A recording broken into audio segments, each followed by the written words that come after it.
Circe is remembered as a figure of quiet power, a woman of myth whose name has traveled across centuries, carried gently through stories of gods and wandering heroes, and spoken in tones that shift between wonder and uncertainty.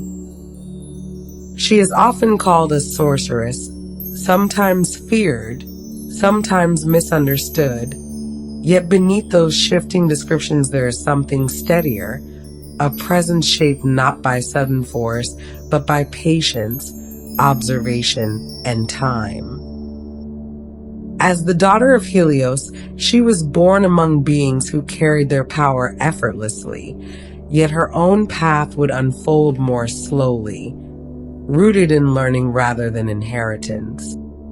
There are those who would later describe her as a witch, though not in the way the word would come to be feared, but in an older sense, one that speaks of a woman who listened closely to the world around her, who learned the quiet language of herbs and roots, and who discovered that transformation could begin in the smallest, most patient of ways.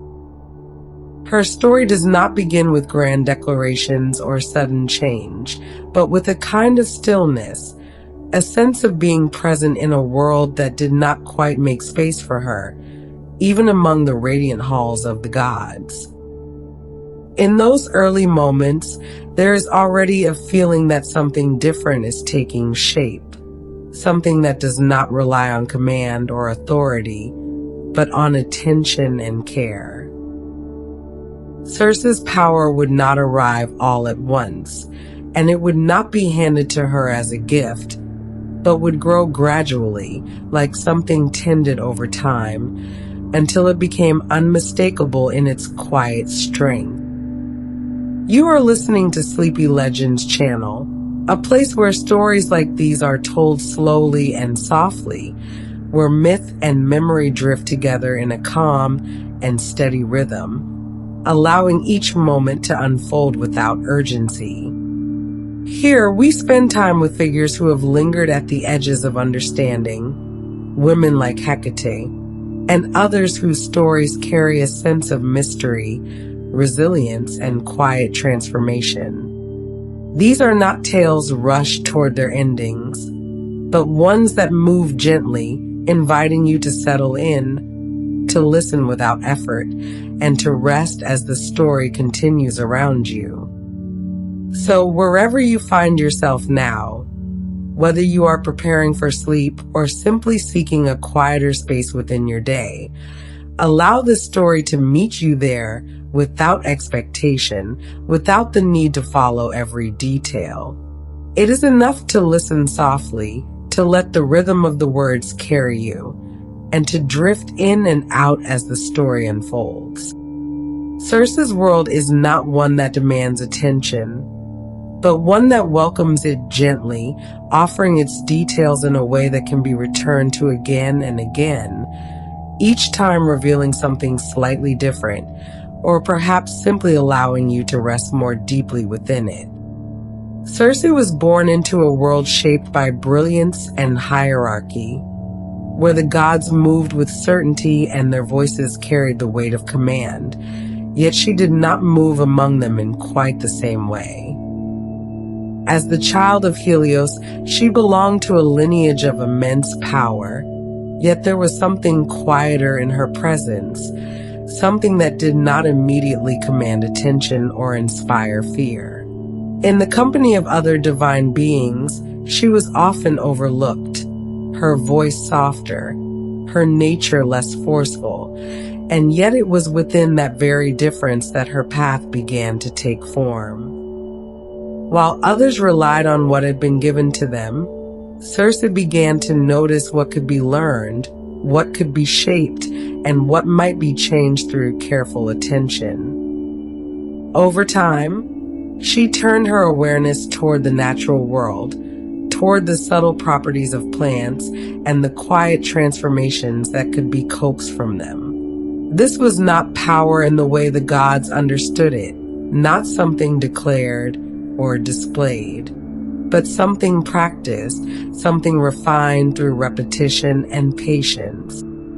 What she discovered would later be called pharmaka, a craft rooted in herbs, in mixtures, in the delicate balance between elements that could heal or alter or transform. In this way, Circe became something different from those around her, not less powerful, but differently so, guided by knowledge that was gathered slowly, piece by piece, until it formed a kind of understanding that could not easily be undone.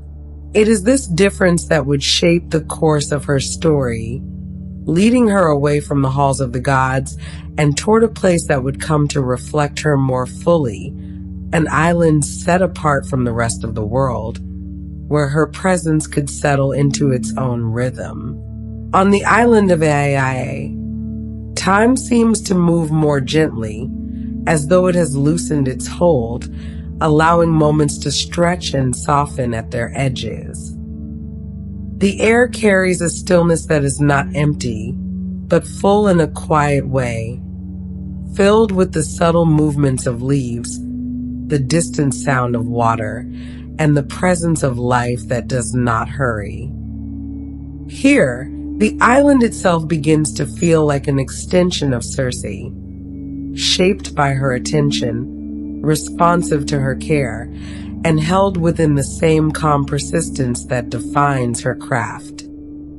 Animals move through its spaces with an unusual ease, their presence woven into the landscape in a way that feels both natural and slightly mysterious, as though there are stories within them that are not immediately told.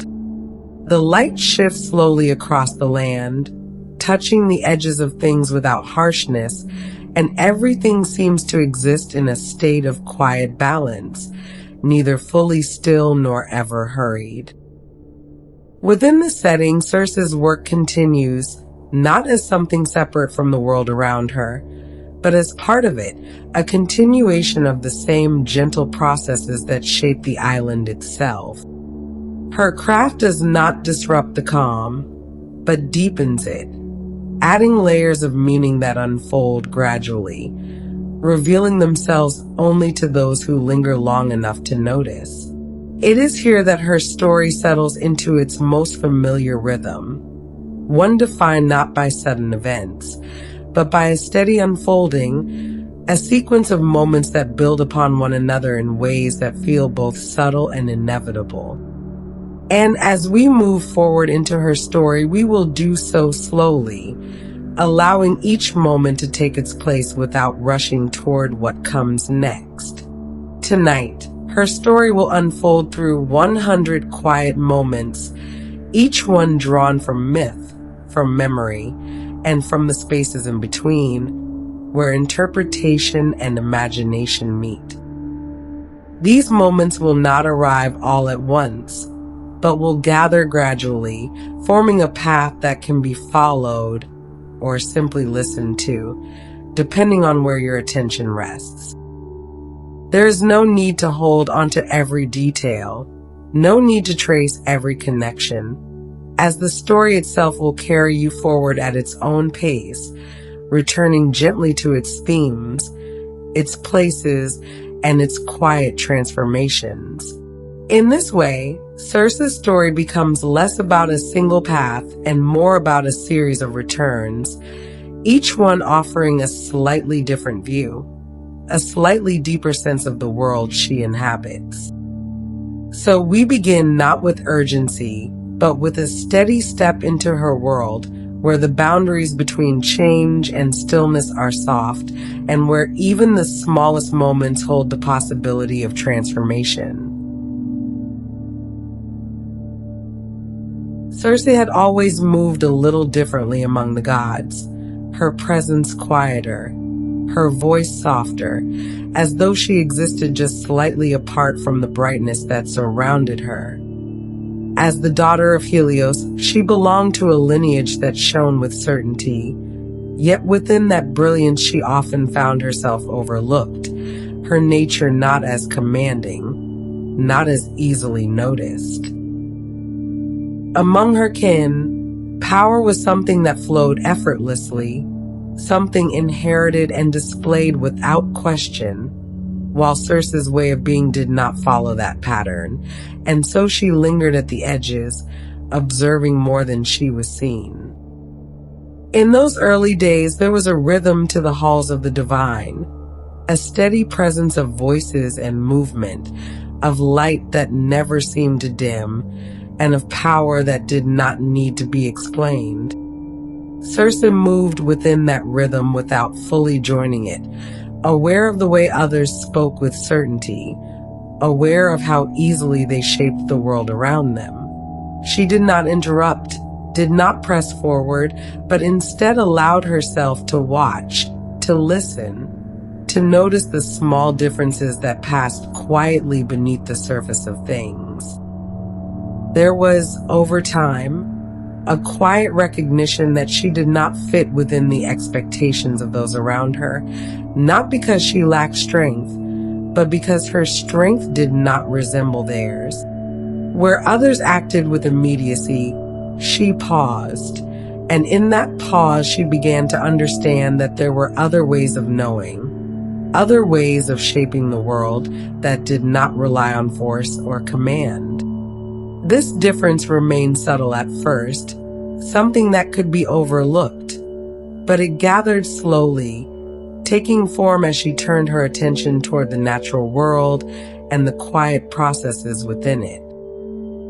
Circe began to notice the way plants changed over time, how certain leaves softened when handled gently, how roots carried a faint bitterness that shifted when prepared with care. These were small observations, easily dismissed by those who did not look closely, yet to her they held a kind of quiet importance. She returned to them again and again, not out of urgency, but out of a steady curiosity that did not fade. In time, these observations became practice, and her practice became something more deliberate, something shaped by repetition and patience. She worked with what could be gathered, what could be held and understood, combining elements in ways that revealed subtle changes. This was the beginning of what would later be called pharmaka, a craft that did not announce itself loudly, but unfolded gradually, revealing its nature only to those who remained with it long enough to see. Within the halls of the gods, such work did not easily find a place, and what was unfamiliar could be met with distance rather than understanding.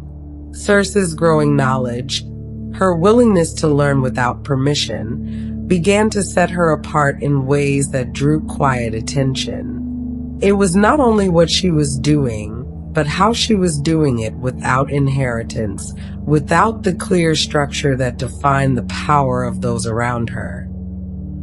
There are stories that speak of a moment when her craft revealed itself too clearly to remain unnoticed, when transformation, once only a quiet possibility, became something visible and undeniable.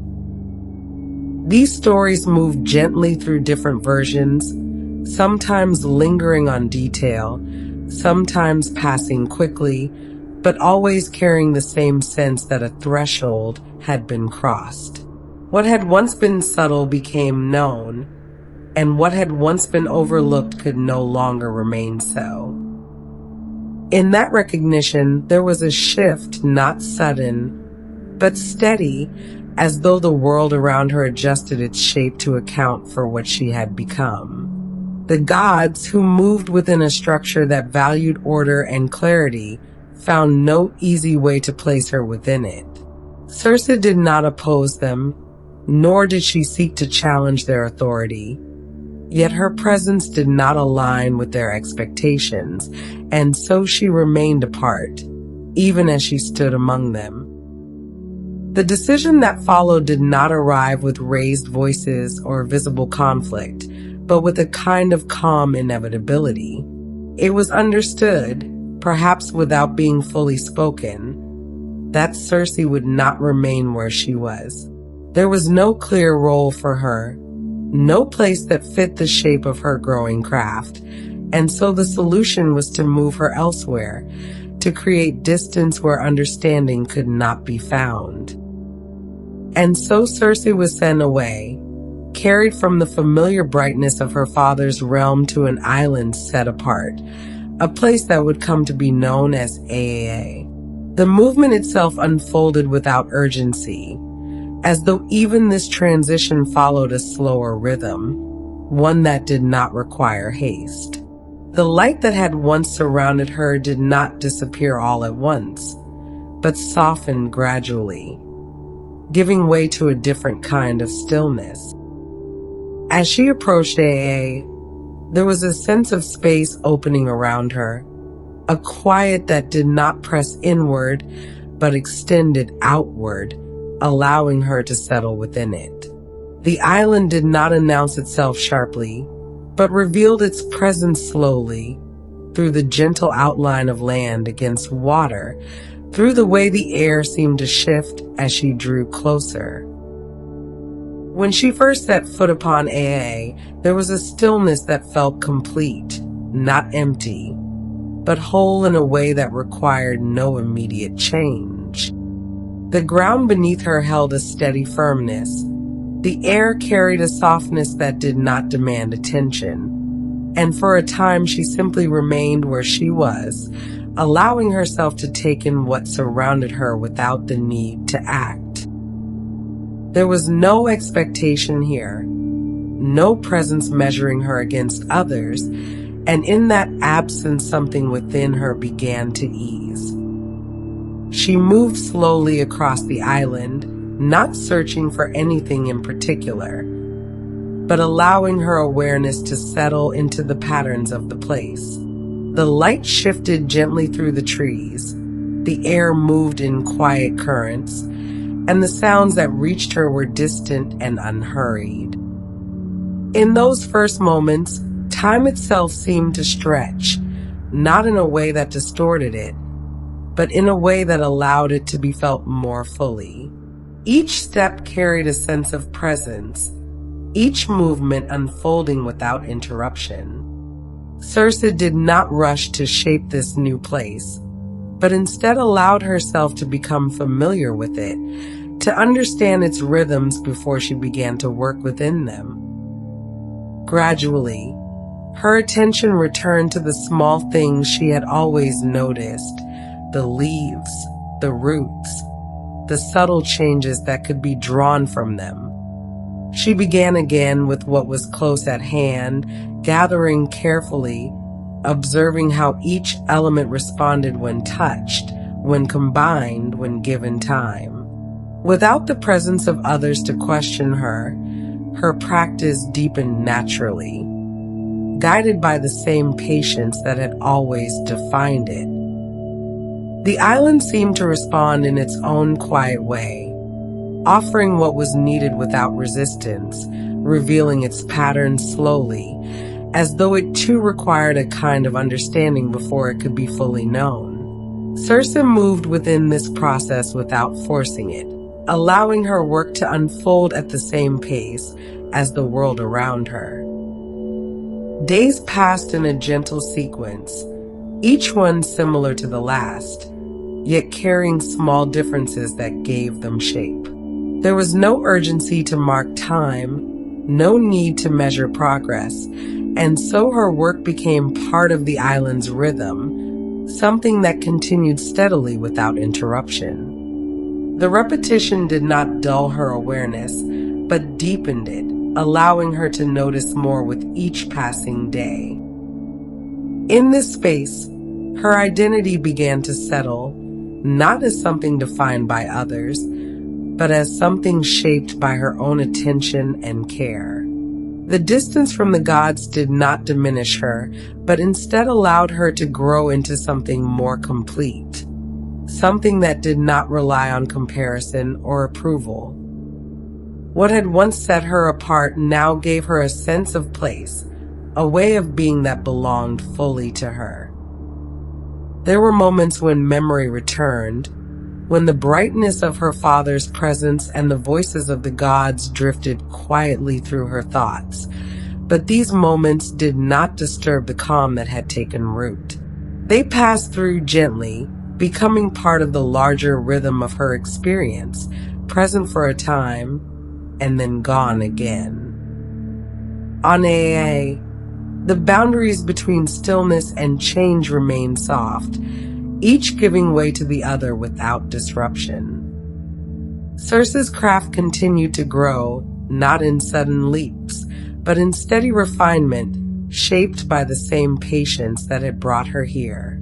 What had once been uncertain became familiar, and what had once been hidden revealed itself gradually through careful attention. The island, in its quiet persistence, became a reflection of her, shaped by her presence even as it shaped her in return. There was no separation between her work and the world around her, only a continuous unfolding, a process that moved forward without haste. In this way, the exile that had once marked a separation began to reveal itself as something else, not an ending, but a beginning that carried its own quiet sense of possibility. And so Circe remained on Aiaia, not as one cast aside, but as one who had found a place where her nature could unfold without interruption, where her craft could deepen in its own time, and where the quiet strength she carried could settle fully into the world around her, preparing gently for all that would follow. Circe remained on Aiaia, and in that steady quiet, her days began to take on a rhythm that did not need to be marked or measured. The island did not ask anything of her, and so she moved through it without urgency, allowing each moment to unfold in its own time. There was a gentle consistency to her movements now, a pattern that returned each day with small variations shaped by light, by weather, and by the subtle changes that revealed themselves only through careful attention. In the early hours, when the air was still and the light had not yet fully settled across the land, she would walk slowly among the plants that grew in quiet abundance. Leaves held a softness that shifted with the touch. Stems carried a faint resistance, and roots rested beneath the surface with a firmness that suggested hidden depth. She gathered what she needed without haste, selecting each piece with care, guided not by impulse, but by a growing sense of familiarity.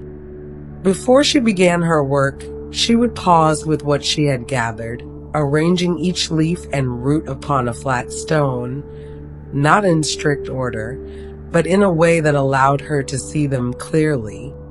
This small ritual did not serve a visible purpose, yet it became a steady beginning to her process, a moment in which she acknowledged what had been collected and allowed her attention to settle fully. The act of placing each piece down, of turning it slightly in the light, created a quiet transition from movement into stillness. As the light strengthened, she would begin her preparations, working slowly with her hands, separating, rinsing, and setting aside what would be used first. The water she carried was cool and clear, and when it touched the surface of the leaves, it altered their texture, softening them in ways that revealed new qualities. She observed these changes without hurry, noting how each element responded, how time and touch shaped what had been gathered. There was a care in these early steps that extended beyond necessity, a sense that the preparation itself held as much meaning as the result. She would return to the same motions each day, not repeating them exactly, but allowing them to unfold with slight variations, guided by what she noticed in the moment. This repetition did not become mechanical, but remained attentive, each action grounded in awareness. As she worked, she began to notice how time itself seemed to move differently here, not in clear divisions, but in a continuous unfolding. A leaf that had been firm one day would soften the next. A root that carried a sharp bitterness would mellow when left to rest. And these changes did not occur suddenly, but gradually, revealing themselves only to those who remained present long enough to observe them. Her practice deepened within this rhythm, shaped by repetition and quiet refinement. What had once been simple curiosity became something more deliberate as she combined elements with greater awareness, observing how each adjustment altered the result. There was no need to rush toward understanding, and so she allowed each step to settle fully before moving to the next. When she brought the gathered elements together, she did so with a steady patience, placing them into simple vessels, grinding or steeping them as needed, allowing their qualities to emerge slowly. The sound of stone against stone remained soft and even, a quiet accompaniment to her work, while the subtle release of scent from crushed leaves marked each stage of the process. These changes were never abrupt, but unfolded gently, revealing themselves in ways that required attention rather than force. There were moments when she would pause in the midst of preparation, not because something had gone wrong, but because she sensed that more time was needed, that the process itself was not yet complete. In these pauses, she allowed what had been set in motion to continue without interference, trusting that the outcome would reveal itself more clearly if left undisturbed.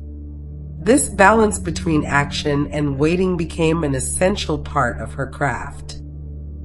The work itself remained calm, without sharp transformation or sudden display, and yet within that calm there was a steady progression.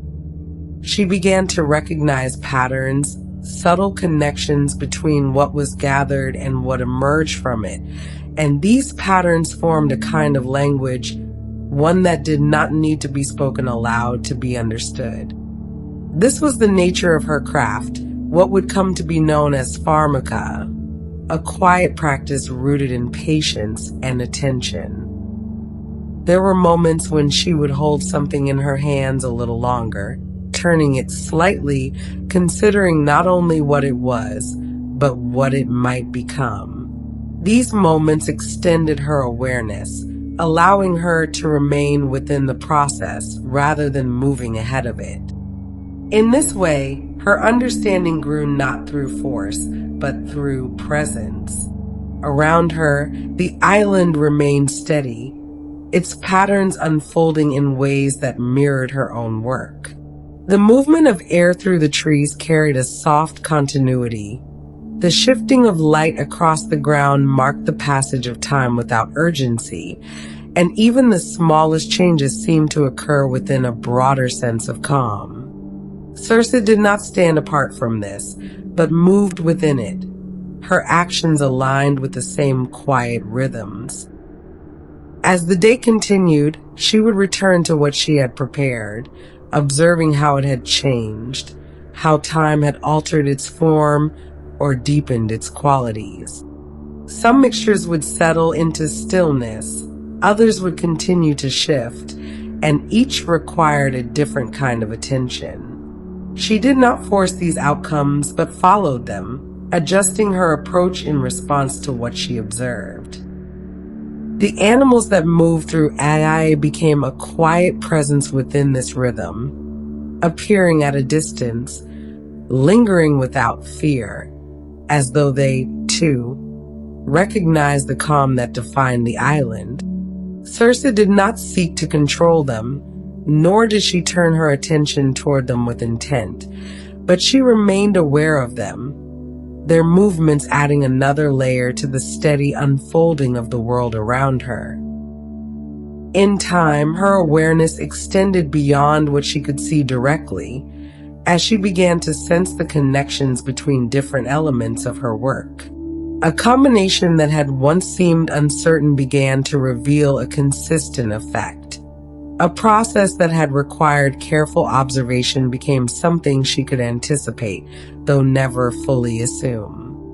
This balance between knowing and not knowing remained central to her craft, keeping it grounded in attention rather than certainty. Her movements grew more fluid, guided by an understanding that no longer required constant consideration. She would gather, prepare, and combine without hesitation, not because the work had become simple, but because it had become familiar. The island supported this familiarity, offering a space in which repetition did not lead to dullness, but to depth. There were times when the light would linger in a particular way, settling across the land with a softness that seemed to hold everything in place. And in those moments, Circe would pause, allowing herself to exist within that stillness without the need to continue her work. These pauses were not separate from her practice, but part of it, reinforcing the quiet balance she had come to understand. As her craft continued to develop, it did not separate her from the island, but drew her more deeply into it. The distinction between her actions and the world around her became less defined, as though both were part of the same continuous process. What she gathered returned in altered form. What she observed became something she could shape, and yet the overall rhythm remained unchanged, steady and calm. There was no single moment in which she could say that she had mastered her craft, no clear point at which everything became known. Instead, her understanding grew in layers, each one building upon the last, each one revealing something that had not been visible before. This gradual unfolding gave her work a sense of continuity, a feeling that it would continue to deepen as long as she remained attentive. In this way, Circe's time on Aiaia became defined not by events, but by process, a steady movement through practice, reflection, and quiet discovery. The absence of interruption allowed her to settle fully into this rhythm, to follow it without distraction, and to allow her craft to become an extension of her own awareness. And as this understanding continued to take shape, there remained the sense that her story was still unfolding, that what she had come to know was only part of what would follow, and that the quiet strength she had cultivated here would one day meet something beyond the island, something that would gently draw her attention outward once more. Circe had grown used to the steady quiet of Aiaia, to the gentle rhythm of her days, and the way each moment unfolded without interruption. The island had settled into her awareness so completely that even the smallest changes were felt, not as disruptions, but as subtle shifts within a familiar pattern. It was within this steady calm that something new began to take shape, not suddenly, but gradually, as a presence that did not belong to the island revealed itself from a distance. At first, it was only a faint change along the horizon, a movement that did not align with the usual patterns of wind or water. Circe noticed it without urgency, her attention resting lightly upon it as she continued her work. The shape grew slowly, becoming more defined as it moved closer, until it could be recognized as a vessel carried across the water with a steady intention. She did not approach the shore immediately, but allowed the moment to unfold, observing from where she stood as the vessel drew nearer. There was no sense of alarm in her, only a quiet awareness that something unfamiliar was entering the space she had come to know so well. The island itself did not seem to resist this arrival, and so she remained still, allowing the presence to become clear before she chose to act. When the vessel reached the shore, the men who stepped from it carried with them a different kind of movement, one that contrasted with the calm of Aiaia.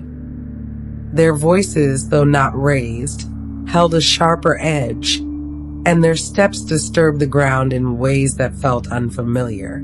Circe watched them from a distance, taking in their gestures, their expressions, the way they moved without pause, as though driven by a rhythm that did not belong to this place. Among them was a figure who seemed to guide the others, his presence marked not by noise, but by a certain direction in his movement. This was Glaucus, known in some tellings as a wanderer of the sea, drawn by desire and transformed by forces he did not fully understand.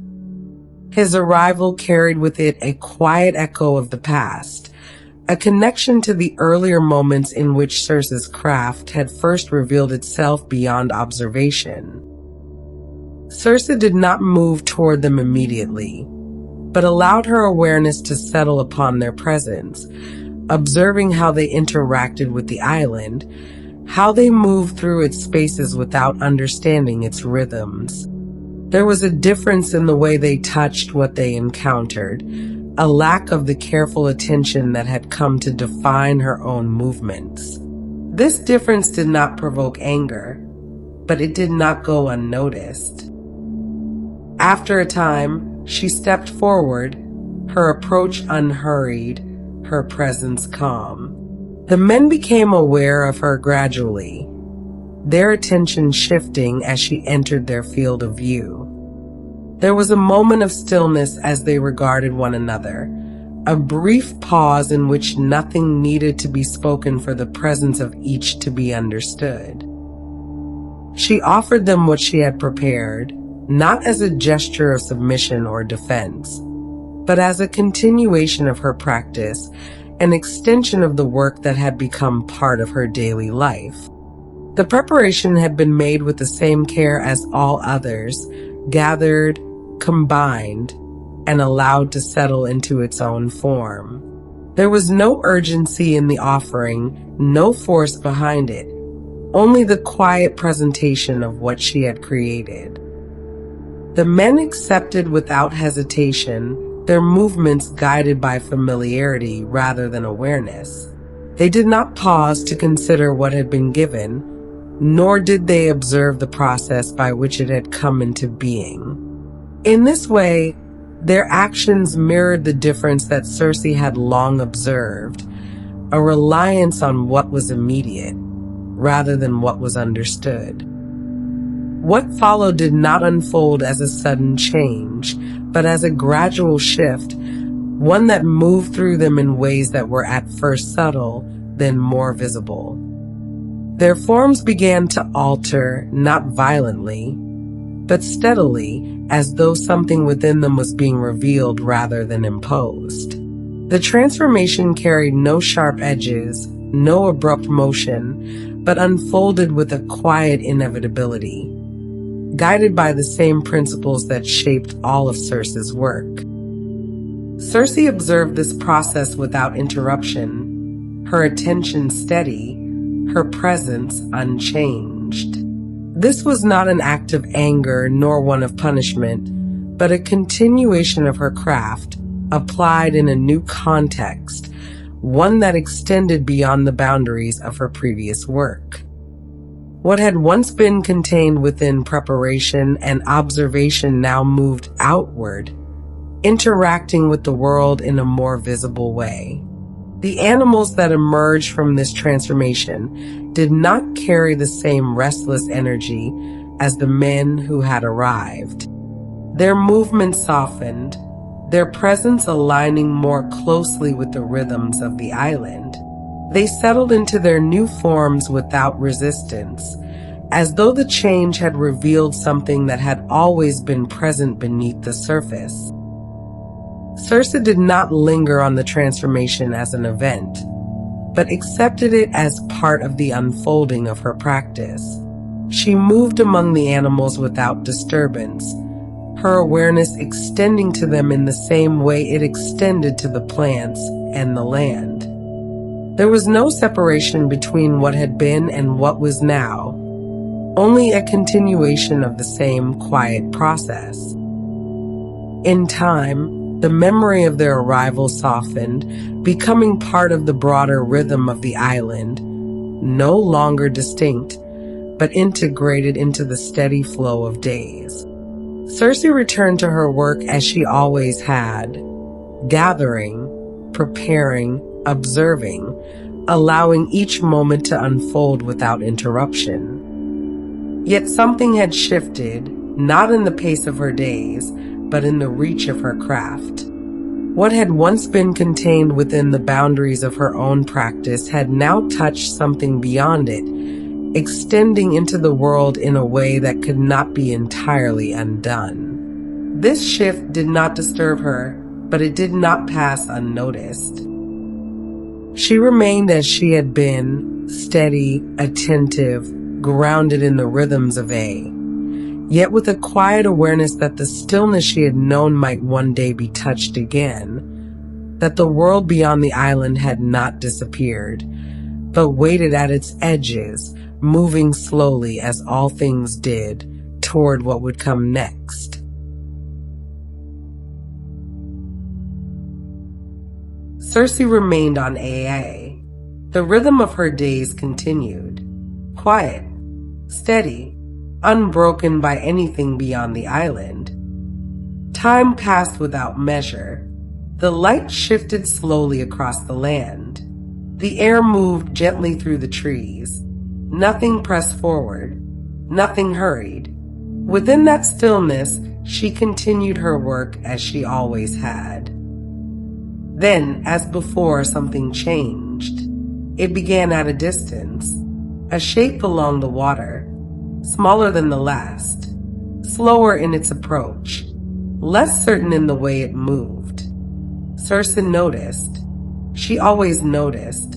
She did not stop what she was doing at once. She allowed the moment to unfold. As it always did, her attention rested lightly on the movement as it grew clearer. The vessel approached, without force, without urgency, carried forward with a quiet persistence. It suggested a long journey, not a sudden arrival. When it reached the shore, fewer men stepped onto the land. Their movements were quieter than those before, still unfamiliar to the island. Circe watched from a distance, aware of the pattern, aware of the difference, aware of the way they carried the outside world with them. Among them was one who did not move like the others. He paused. He looked. He seemed to notice the space around him, in a way that was not hurried. This was Odysseus. There was a stillness in him, not complete, but present enough to be felt. Circe noticed this. It did not disturb her, but it did not pass unnoticed. Some of the men moved ahead, heavier steps, less quiet voices. They entered the island as others had before, without understanding its rhythm. Odysseus followed more slowly. His pace did not press against the space in the same way. Circe remained where she was for a time, observing, allowing their presence to settle, or not settle. Then she turned her attention inward again, toward her work. She returned to her preparations, the same care as always. She gathered leaves and roots, small pieces shaped by time. She placed them upon the stone, one by one, turning each slightly, letting the light fall across their surfaces. Her hands moved steadily. Water touched the leaves, softened them, changed them in small ways, revealed new qualities. She waited. She always waited. The moment of stillness settled. Then she began. She ground. She mixed. She combined. The sound remained quiet, even, repeating without interruption. A faint scent rose as the elements came together. not sharp, not overwhelming, just present, marking each stage of the process. The men drew closer as she worked. Some entered her dwelling, without pause, as others had done before. Their movements were guided by habit, not awareness. Circe did not stop. She did not look up at once. She continued until the process reached its natural pause, until the mixture settled into its completed form. Only then did she lift the vessel. Only then did she turn toward them. There was a moment of stillness as they saw her fully. She stepped forward. She offered what she had prepared. No force, no command, only the gesture. Some accepted immediately. As before, they drank, without question, without considering what had been given, or how it had come to be. Odysseus did not drink. He watched. There was a shift in his attention, small, but present, a pause that extended beyond the others. Circe noticed. She did not change her expression. She did not change her pace. She allowed the moment to continue. What followed began slowly, as it had before, but not entirely the same. The men who had drunk began to change. Gradually, their movements altered. Their balance shifted. Their awareness softened. Something within them came forward. There was no sudden break, no sharp motion, only a steady unfolding. Circe observed without interruption. This was familiar, and yet her attention returned again and again to the one who had not changed. Odysseus stood apart, still watching. There was something in his stillness. It did not align with the others. Not resistance, not force, just presence. She stepped closer, not quickly, not slowly, as she always moved. He did not step back. For a moment, they stood within the same space. Without speaking, the island held them both. The air remained calm. Nothing pressed forward. Circe's craft had extended outward before. It had shaped what arrived. It had revealed what lay beneath. And yet here, something remained unchanged. She did not react at once. She did not attempt to complete what had begun. She allowed the difference to settle. The transformed men moved now with a quieter rhythm. Their forms altered. Their presence softened, no longer carrying the same forward motion. They became part of the island, as others had before. Circe moved among them briefly, observing, acknowledging, without emphasis. Then her attention returned once more to Odysseus. He remained as he was, unchanged in outward form, steady in his presence. There was no tension between them, no conflict, no demand, only difference. Circe did not force the moment. She allowed it to remain open. She remained within it. This pause was different, longer, more attentive. Something new had entered her awareness. It required no immediate answer. The island remained steady. The light continued to shift. The air moved gently between them. Odysseus spoke, softly, without urgency. His words did not break the calm. They moved within it. Circe listened. She did not answer at once. There was no need. The moment held, not as a question, not as a challenge, but as something beginning to open. For the first time since her arrival on Aiaia, Circe encountered something that did not fully yield to her process. She did not resist this. She allowed it. She remained present within it. The difference stayed quiet, unresolved. In that space, her story began to shift, not away from the island, but slightly beyond it, as though the world she had known had opened just enough to let something else enter. Something that would not disrupt her rhythm, but would change it. Slowly, gently, in its own time. Circe remained on Aiaia. The island held its quiet shape. The days continued in their slow rhythm. Light moved across the ground. Air passed through the leaves. Nothing pressed, nothing hurried, and yet something had changed. Not in the land, not in the air, but in the space she now shared. Odysseus remained. He did not leave with the others. He stayed, and his presence settled slowly. Not fully, not completely, but enough to be felt.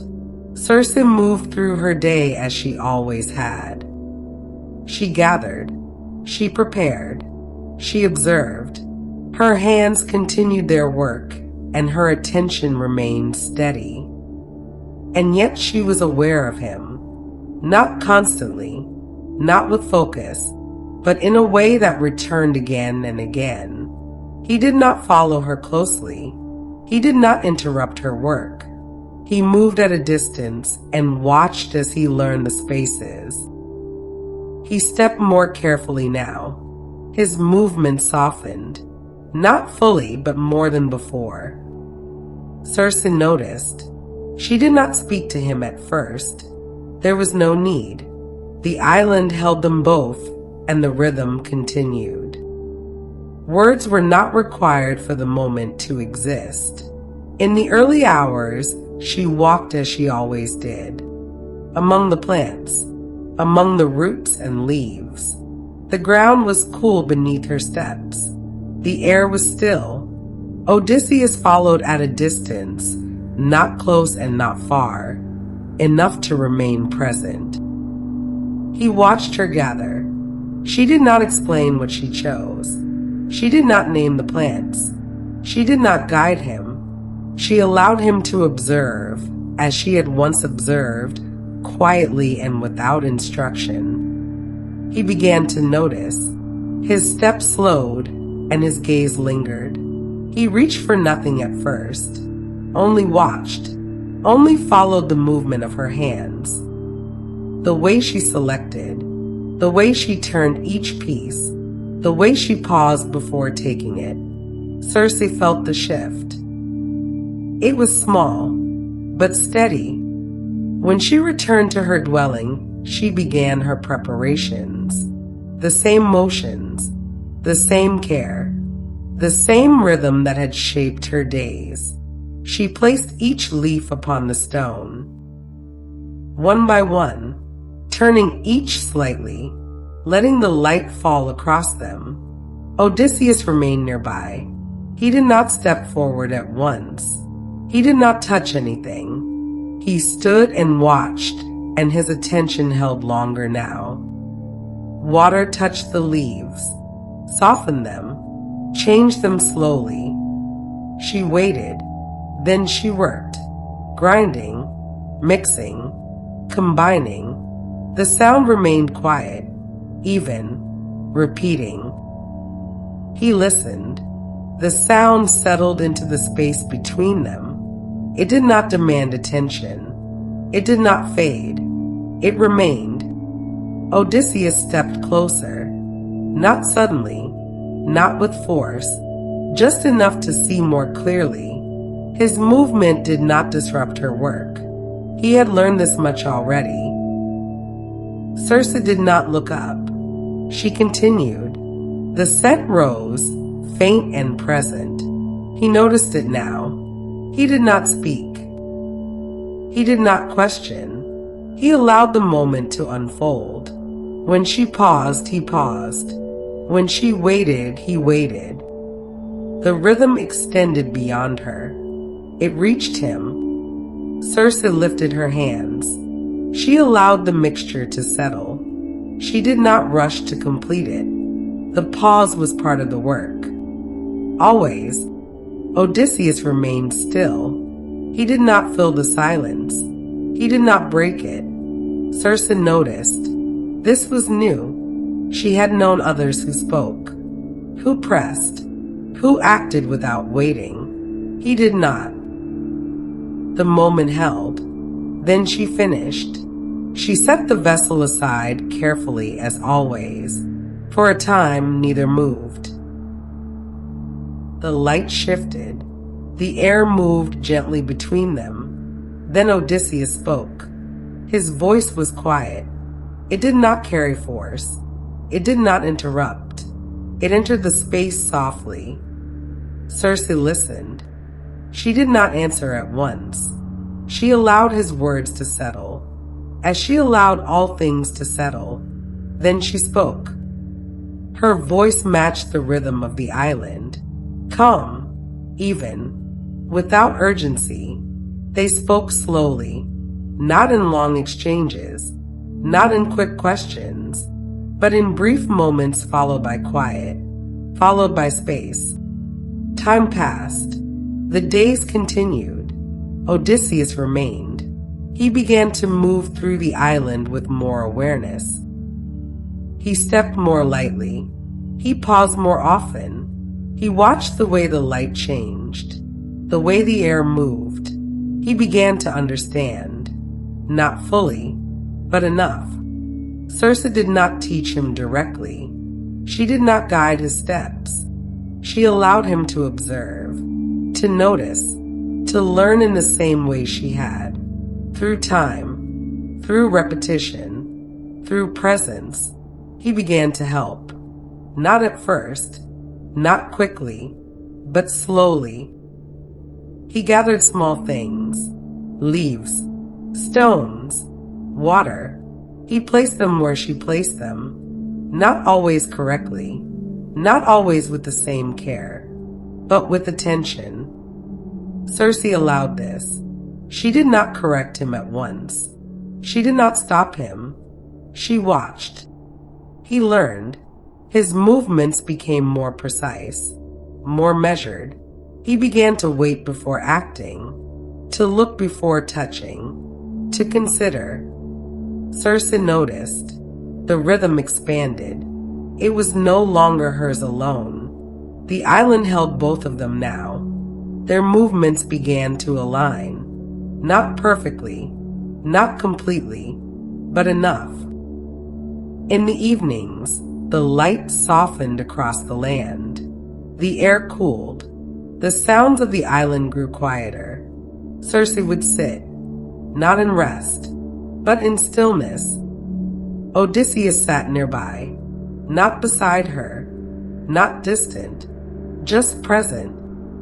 They did not always speak. Sometimes they did. The words were few. The pauses were many. The silence remained. It did not feel empty. It felt complete. Circe had known solitude, deep, steady, unbroken. This was different, not louder, not more urgent, just shared. She did not resist this. She did not name it. She allowed it. The days continued. Her work deepened. His awareness grew. The island remained unchanged, and yet the space within it had shifted. The animals moved through the land as they always had. They did not fear him, not in the way they had feared others. He moved differently. He did not chase. He did not disturb. Circe noticed. This too was new. Time passed, not marked, not counted, just felt. Their movements became familiar to one another. The sound of his steps, the pause before he spoke, the way he watched. He had learned to wait. Circe had learned to share space. Neither spoke of it. Neither needed to. One day he asked about her work, not with urgency, not with demand, but with quiet curiosity. Circe answered, not with explanation, not with detail, but with small observations, simple words. He listened. He did not interrupt. He allowed her words to settle. Then he asked no more. This too was understood. Her craft remained her own, but it was no longer unseen. It was witnessed. Circe felt this. It did not change her work, but it changed the space around it. The island continued. Light moved, air shifted, the rhythm held, and within it something new had taken root. Not sudden, not sharp, slow, gentle, a presence that did not disrupt, but remained. And as this presence deepened, Circe became aware of something she had not needed before. Not solitude, not distance, but choice. She could remain as she was, or she could allow this to continue. She did not decide at once. She allowed time to move, and in that movement, her story continued. Not away from Aiaia, but through it, changed, quietly, in its own time. The days on Aiaia continued. The rhythm held steady, and the island did not change. And yet a new awareness began to settle between them. Odysseus had remained. He had moved within the island's calm, and he had learned its pace. But he was not made of stillness, and something within him continued to turn outward. Circe noticed this. She did not name it, and she did not question it. She allowed it to exist, as she allowed all things to exist in their own time. He began to look toward the water more often. His gaze would settle along the horizon, and it would remain there for a while. He did not speak when he did this, and he did not move at once. Circe saw this change. She did not follow his gaze, and she did not turn away from it. She continued her work, and she allowed the moment to remain. The island held its quiet shape. The light moved slowly across the land, and the air passed gently through the trees. Nothing pressed, and nothing hurried, but something had begun to shift. One day, he spoke of leaving. His voice was quiet, and his words did not carry force. They entered the space gently, and they remained. Circe listened. She did not answer at once, and she did not change her expression. She allowed his words to settle, as she allowed all things to settle.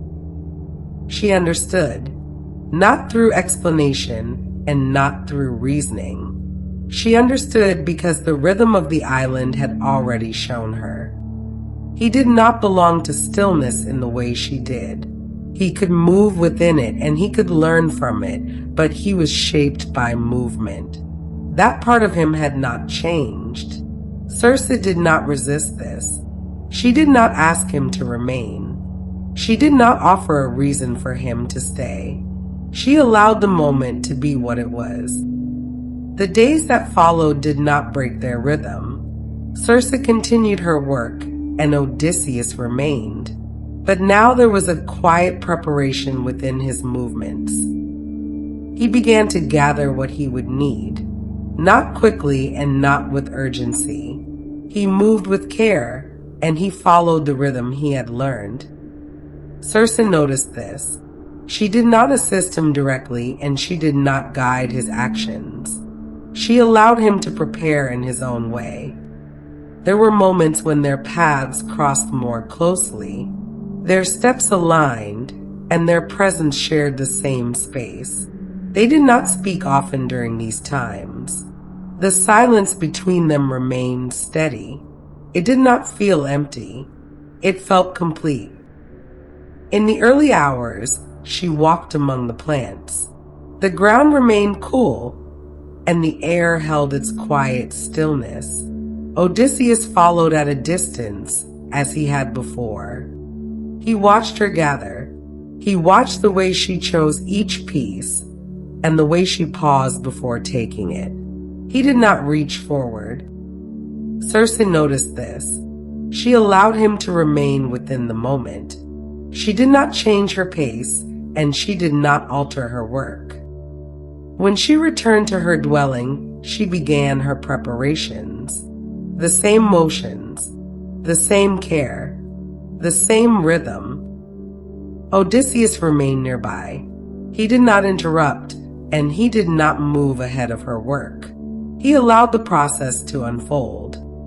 Circe began. Water touched the leaves, and the surfaces softened. The change unfolded slowly. She waited, then she worked, grinding and mixing and combining. The sound remained even and calm. Odysseus listened. The sound settled into the space, and it became part of the day. He did not step forward. Circe did not look up. She continued. The scent rose gently, and it marked the change in the air. When she paused, he paused. When she waited, he waited. The rhythm held. The moment did not change, and yet it carried a quiet awareness. They both knew that it would not remain as it was. Circe felt this. She did not resist it. She allowed it to remain. In the evenings, they sat in stillness. The light softened and the air cooled. The sounds of the island grew quieter. They did not always speak.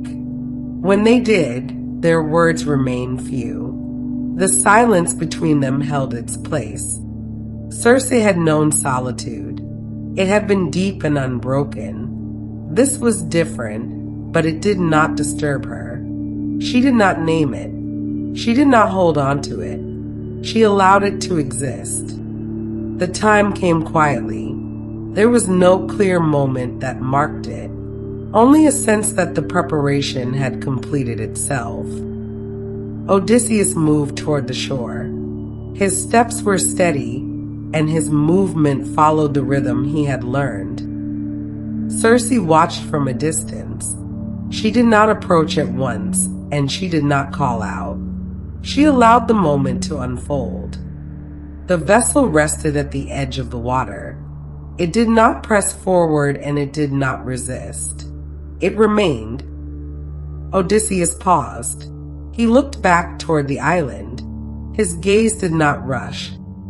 Circe stepped forward then. Her movement was unhurried, and her presence remained calm. She came to stand within the same space. For a moment, they stood without speaking. The island held them both, and the air remained still. There was nothing that needed to be said. The understanding between them had already settled. Odysseus spoke. His voice was quiet, and his words did not break the calm. They entered the space gently. Circe listened. She did not answer at once. She allowed his words to settle. Then she spoke. Her voice remained even, and it followed the rhythm of the island. Her words were simple. They did not hold onto the moment. They did not extend it beyond what it was. They allowed it to remain. Odysseus turned. He stepped toward the vessel. His movement was steady. Circe remained where she was. She did not follow. She did not reach forward. She watched. The vessel moved from the shore. Slowly, without urgency, the water shifted around it in quiet patterns. Odysseus did not look back again. He faced forward. His path continued. Circe remained at the edge of the island. She watched as the vessel moved farther away. The shape grew smaller. The horizon held it for a time. Then it did not. The water returned to its stillness. The sound faded. The space remained. Circe stood for a while. She did not move at once. She allowed the moment to settle fully. Then she turned. She walked back across the island. Her steps followed the same paths, she had always taken. The ground remained steady. The air remained soft. Nothing had changed, and yet something had. She returned to her dwelling. The space held its familiar shape. The stone remained where it had always been. She gathered what she needed, leaves and roots and small pieces shaped by time. She placed them upon the stone. Her hands moved steadily. Water touched the leaves. The surfaces softened. She waited. Then she began, grinding, mixing, combining. The sound remained even. The rhythm returned. The island held her. The animals moved through the land. They did not change their path. They did not hesitate. The light shifted. The air moved. The rhythm continued. Circe remained within it.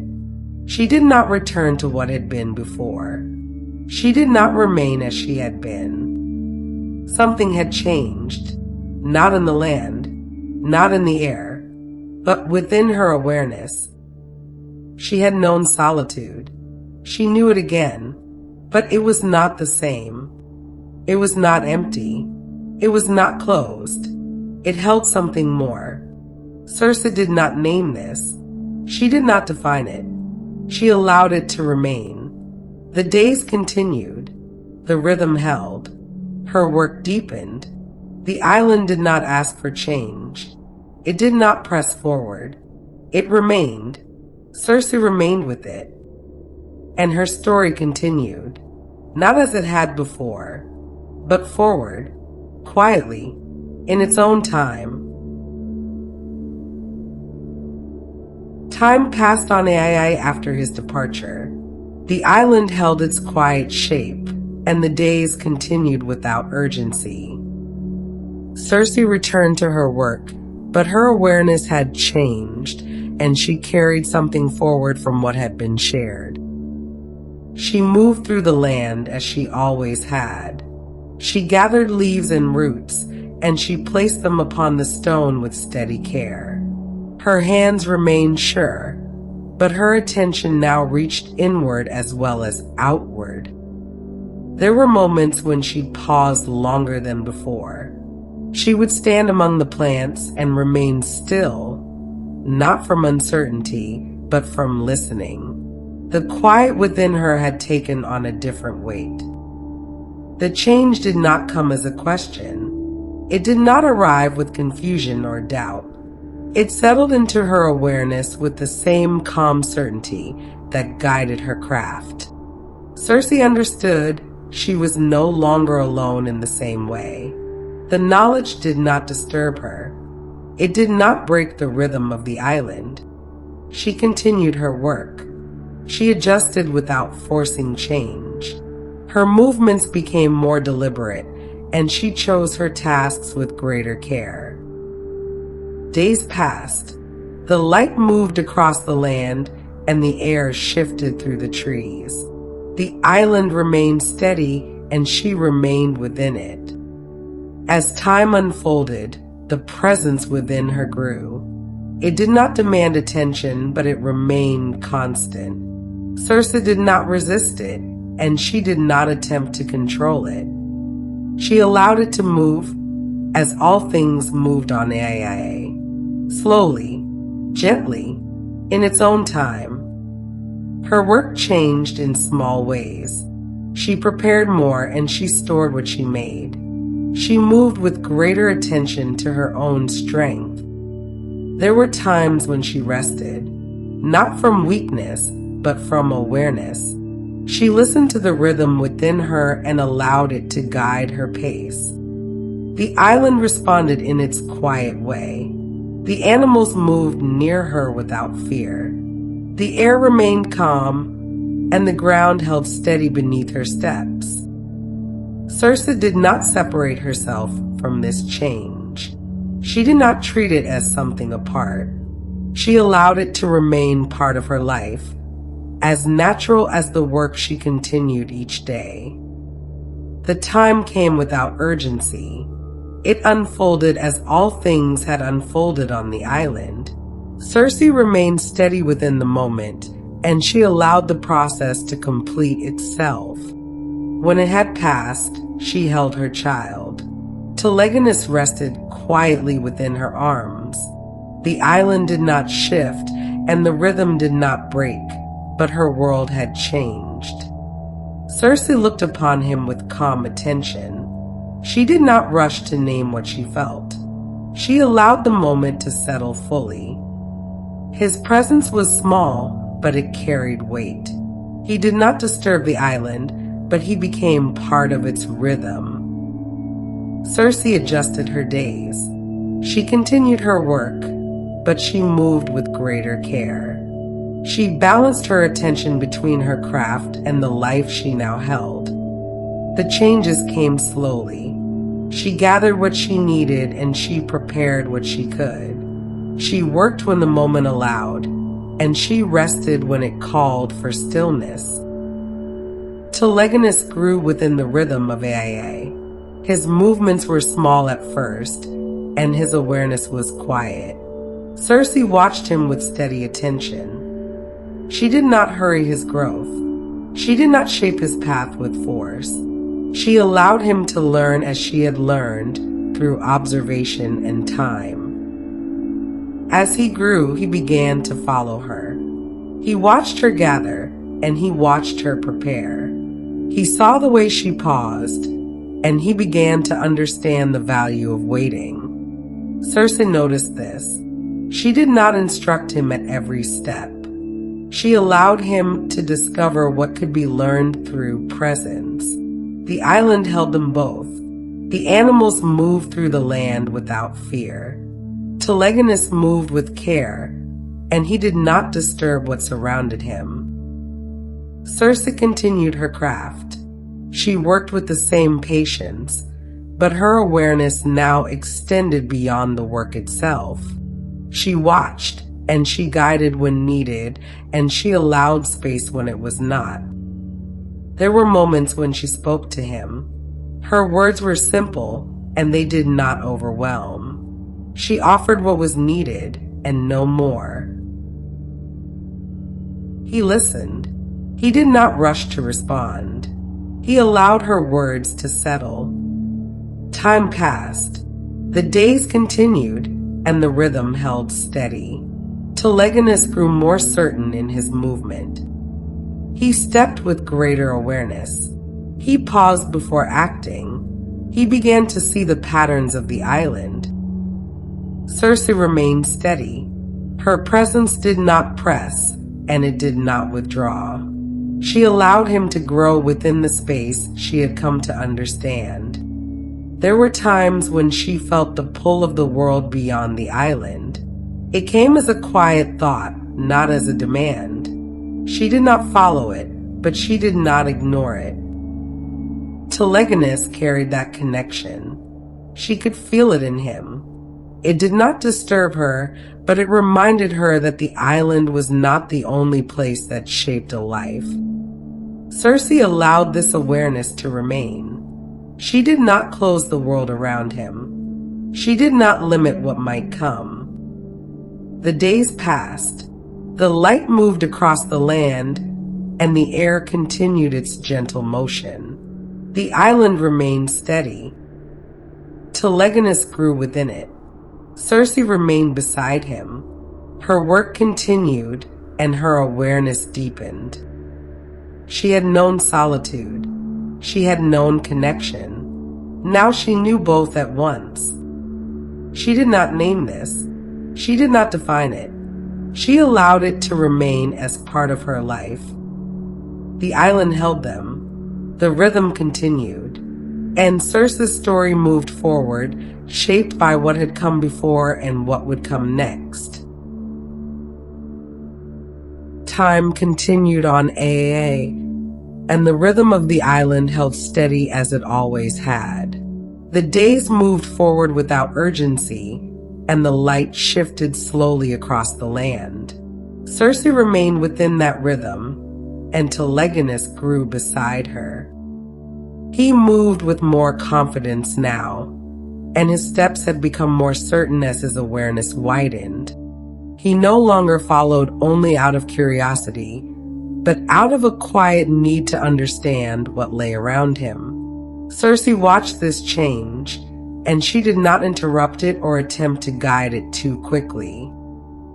There were moments when he walked beyond her immediate sight, and he did not remain as close as he once had.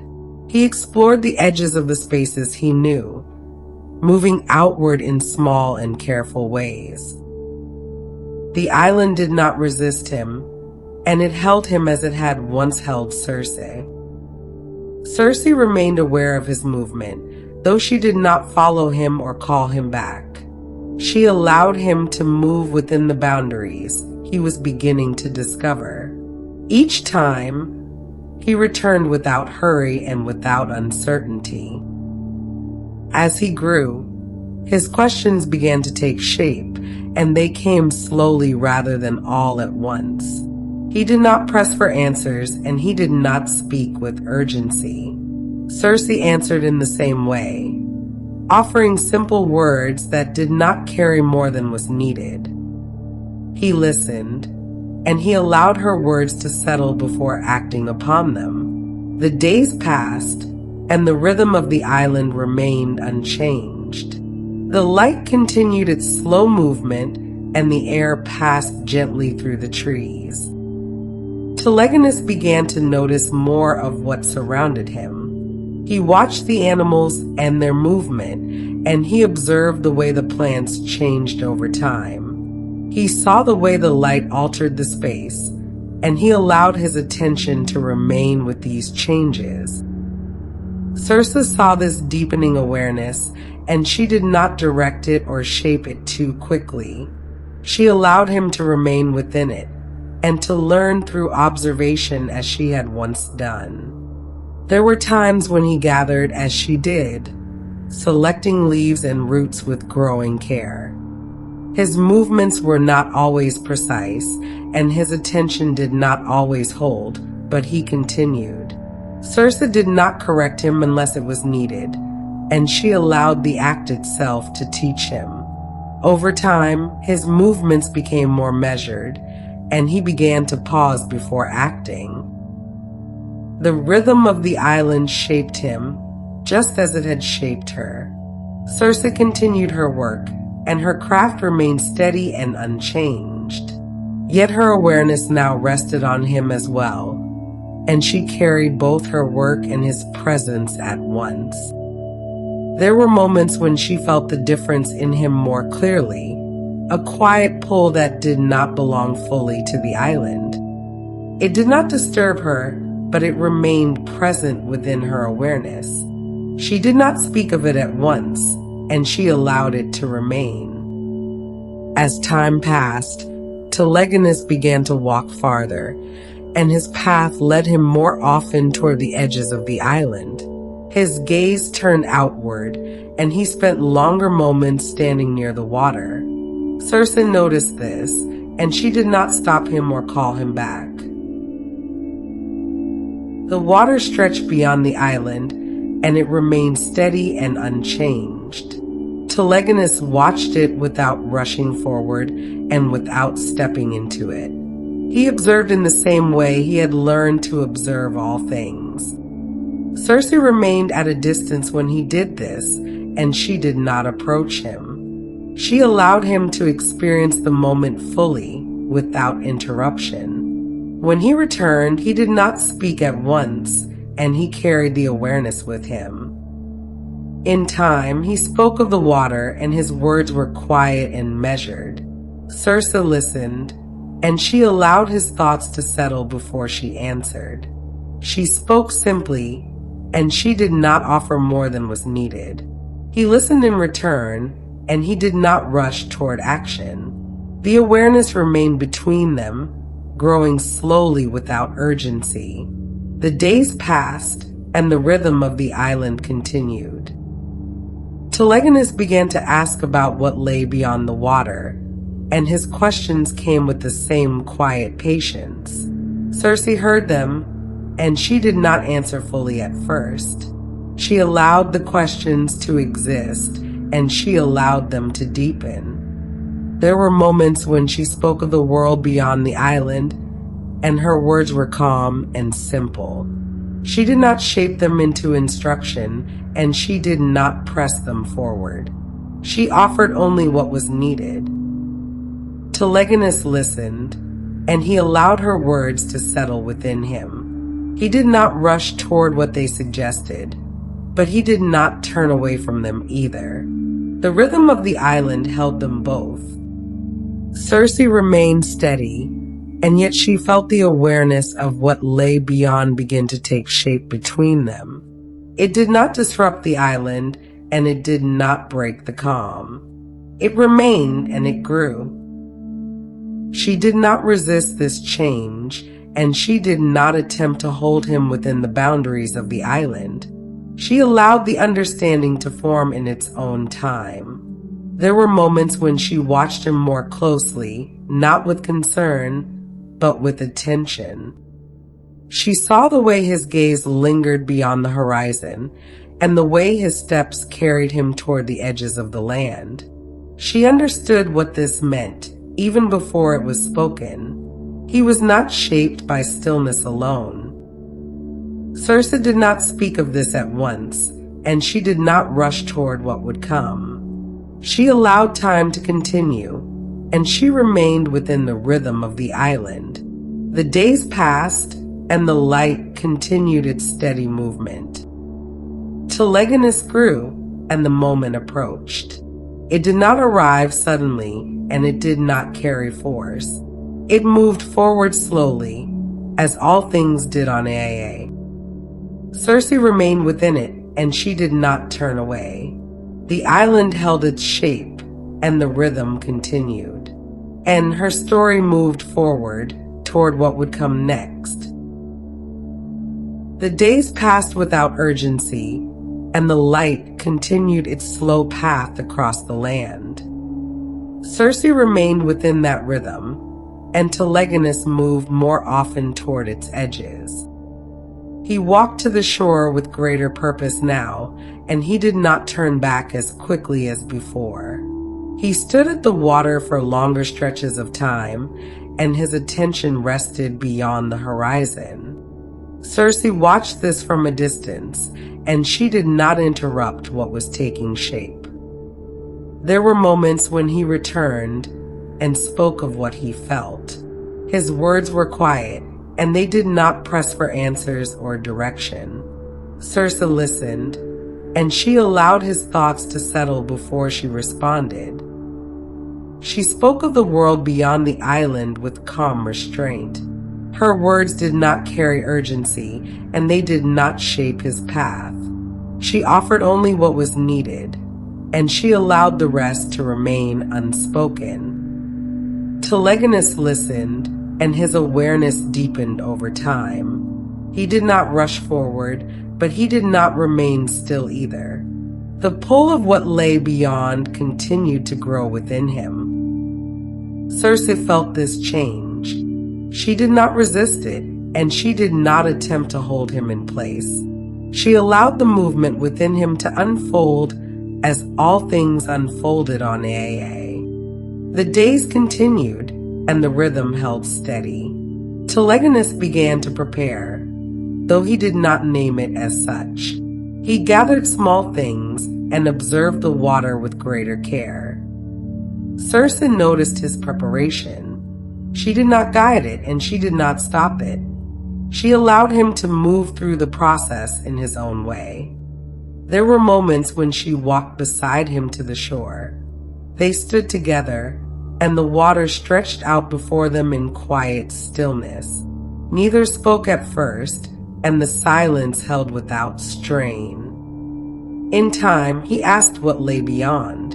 His voice remained calm, and his question did not demand.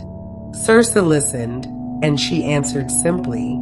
She spoke of distance and movement, and of paths that did not remain still. Her words did not hold him, and they did not push him forward. They rested between them, calm and steady.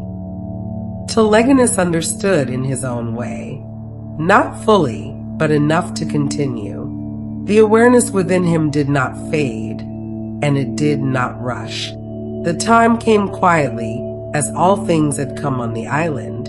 It did not arrive with force, and it did not break the rhythm. It settled into place, and it remained.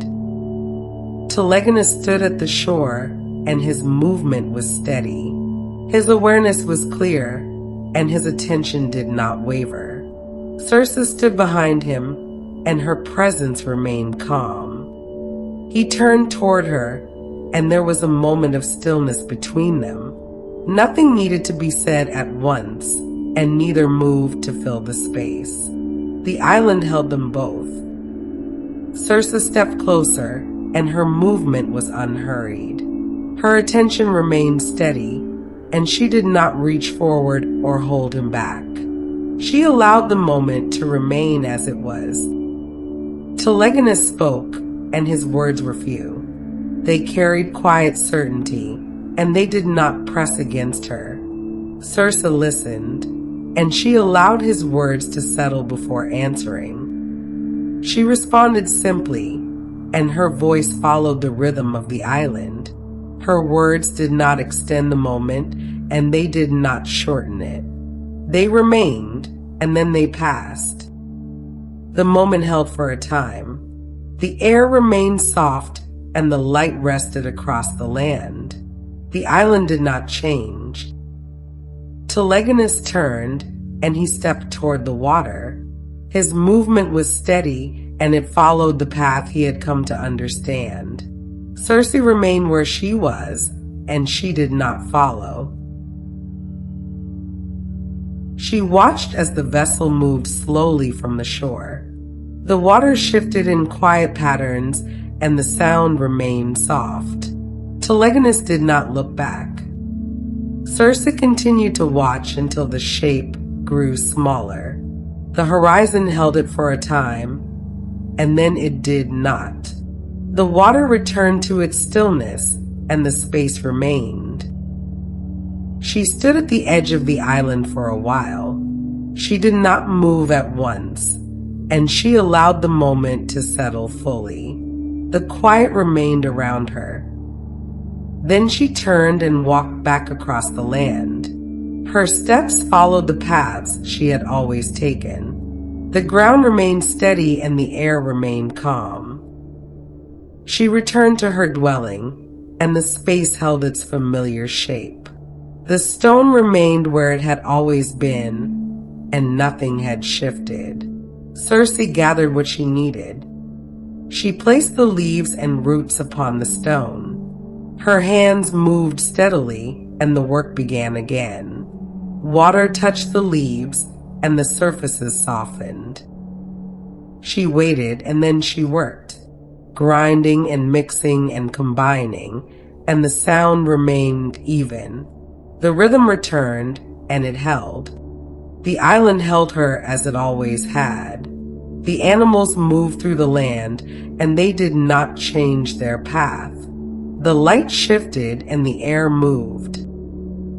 Circe remained within that rhythm. She had known this stillness before, and she knew it again. But it was not the same. It held something more, though she did not name it. She did not define it, and she did not examine it. She allowed it to remain. The days continued, and the rhythm held steady. Her work deepened, and her awareness settled. The island remained, and so did she. And her story continued, quietly and without urgency. It moved forward in the same way all things had moved on Aiaia, slowly and in its own time. Time continued on Aiaia after his departure, and the island returned to its quiet, familiar rhythm. The days passed without urgency, and the light moved steadily across the land. Circe remained within that rhythm, and her work continued as it always had, though her awareness carried what had changed. She moved through the island with steady steps, gathering leaves and roots and placing them upon the stone. Her hands worked with the same care, and her attention remained calm. Yet there were moments when her awareness extended beyond the immediate work, resting on what had been and what might still come. The island held her without question, and the animals moved through the land without hesitation. The air remained soft, and the ground remained steady beneath her feet. Nothing pressed forward and nothing demanded change, and yet Circe felt a quiet sense of completion. She had known solitude before, and she knew it again, but it was no longer the same. It did not feel closed or distant, but open in a different way. It held memory and presence together without conflict. The days continued, and her work deepened in quiet ways. She gathered what she needed, and she prepared with careful attention. The rhythm of her craft remained unchanged, and yet her awareness of it had shifted. There were moments when she paused and allowed the stillness to settle fully around her. She did not fill the silence, and she did not move ahead of it. She remained within it, and she allowed it to hold her. In time, another awareness began to take shape. It did not come from within the island, and it did not arise from her work. It came as a quiet recognition of the world beyond, and it did not fade. Circe did not turn away from this awareness. She did not resist it, and she did not follow it at once. She allowed it to remain, as she had allowed all things to remain. There were moments when she stood at the edge of the island and looked out across the water. The horizon remained distant, and the movement beyond it was unseen. The water held its calm surface, and it did not call to her.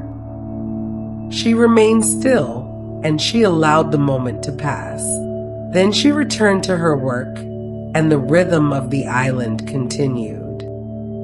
The days passed, and the awareness did not leave her. It remained quiet and steady, and it did not press for action. Circe allowed it to deepen, and she did not rush toward understanding. Her work continued, and her craft remained steady. She gathered and prepared and observed, and her hands moved with the same care as before. The sound of her work remained even, and the rhythm held. There were moments when she felt the presence of the world beyond more clearly. It did not disturb her, and it did not break the calm. It remained as part of her awareness. Circe began to understand that her place on Aiaia was no longer the only place she could remain. The island held her, but it did not contain her. This understanding did not arrive suddenly, and it did not demand change. She allowed it to settle. Time passed, and the rhythm continued. The light moved across the land, and the air shifted through the trees. The island remained steady, and Circe remained within it. There were moments when she prepared more than she needed, and when she stored what she made with greater care. Her movements became more deliberate, and her attention extended beyond the present moment. She did not hurry these changes, and she did not force them. She allowed them to unfold, as all things had unfolded on the island. The animals moved through the land, and they did not change their path. The island remained calm, and the rhythm held steady. Circe remained within that rhythm, and she allowed her awareness to expand beyond it. She did not leave at once, and she did not make a decision in haste. She continued her work. There were moments when she stood longer at the edge of the island. She looked out across the water, and she allowed her attention to rest there. The horizon remained distant, and it did not move toward her. She did not step forward and she did not turn away. She allowed the moment to remain. The days continued and the rhythm held. Her work deepened and her awareness grew. Circe understood that she had changed, not in her craft and not in her nature, but in her sense of place. She was no longer defined only by the island. This understanding did not disturb her. It did not create urgency. It remained quiet and steady. She continued to gather and prepare and observe. Her hands moved with care and her work remained precise. The sound of her craft remained even and the rhythm continued. And Circe's story moved forward, not confined to the island, but no longer separate from it.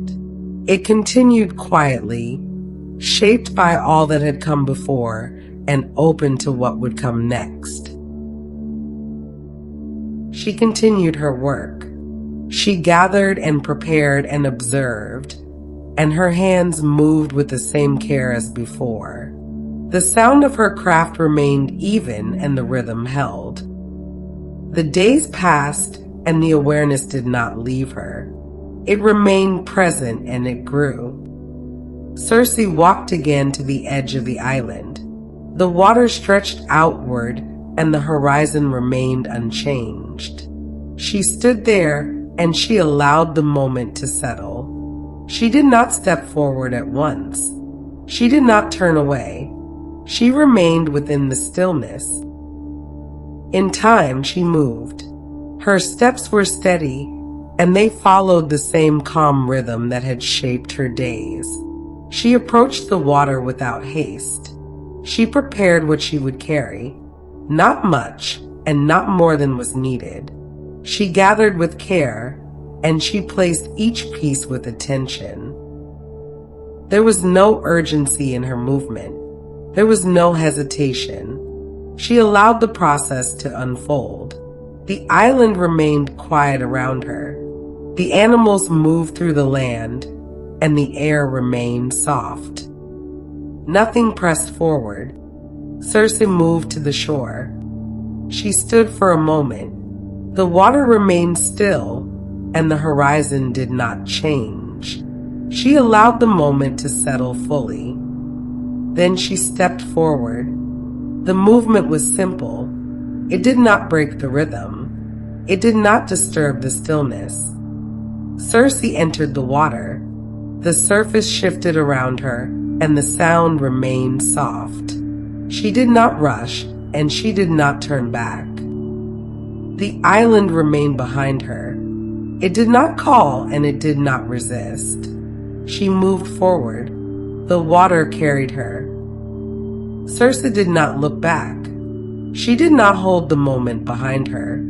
She allowed it to remain as it had been. The horizon remained before her. It did not change, and it did not draw closer. The movement remained steady. The island faded from sight. Circe remained within the rhythm of her own motion. She did not rush, and she did not pause. The world beyond the island opened slowly. It did not reveal itself all at once. It remained quiet and it unfolded. Circe allowed it to remain. She moved forward. Her story continued, not within the island, but beyond it, quietly, in its own time. Circe moved beyond the island, and the rhythm of Aiaia no longer held her in the same way. The water had carried her forward, and the distance had settled behind her without resistance.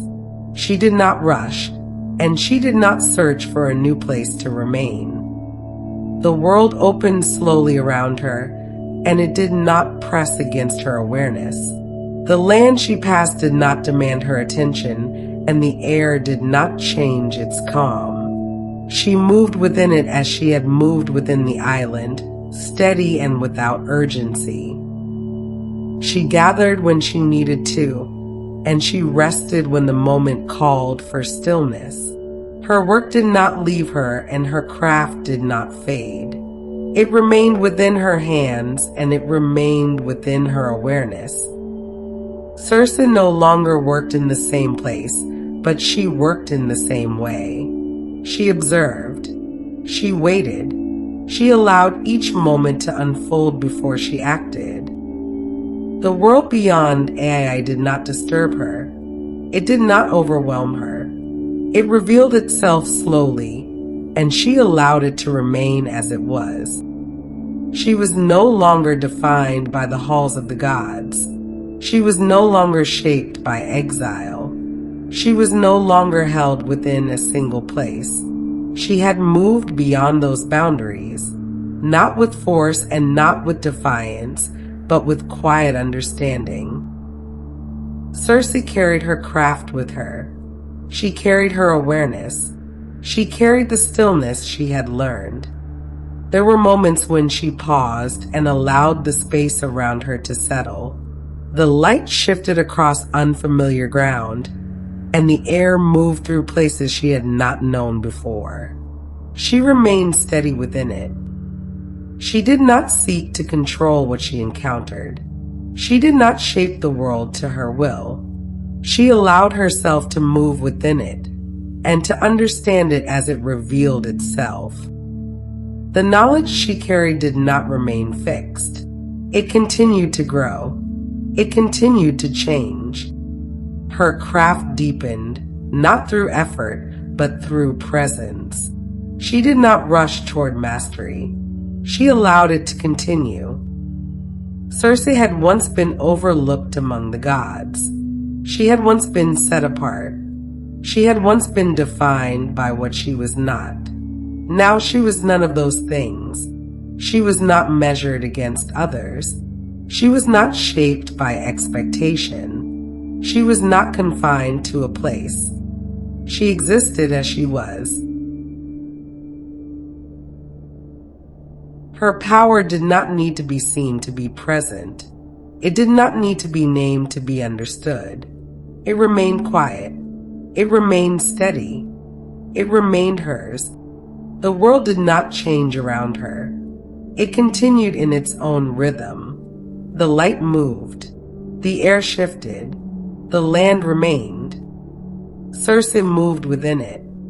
There were moments when she thought of Aiaia, not with longing and not with distance. The memory remained calm. It did not call her back. It did not pull her away from where she was. It remained part of her. As all things had become part of her, she did not leave herself behind when she left the island. She carried all that she had learned. She carried the stillness. She carried the patience. She carried the understanding that had shaped her. And she carried the quiet knowledge that she could move forward, without urgency, without resistance, without fear. Time continued. The world remained. Circe remained within it, and her story did not end. It did not reach a final moment. It did not close. It continued, as all things continued. Slowly, gently, in its own time.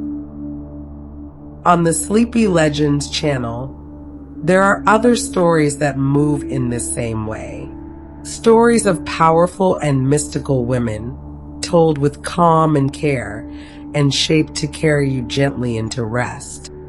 You may find yourself drawn to the quiet strength of Hecate, or the steady presence of the Fates, or the soft unfolding journey of Persephone. Each story continues in its own time. Each one offers its own rhythm. And for now, you can simply remain here. Let the stillness settle. Let the story rest.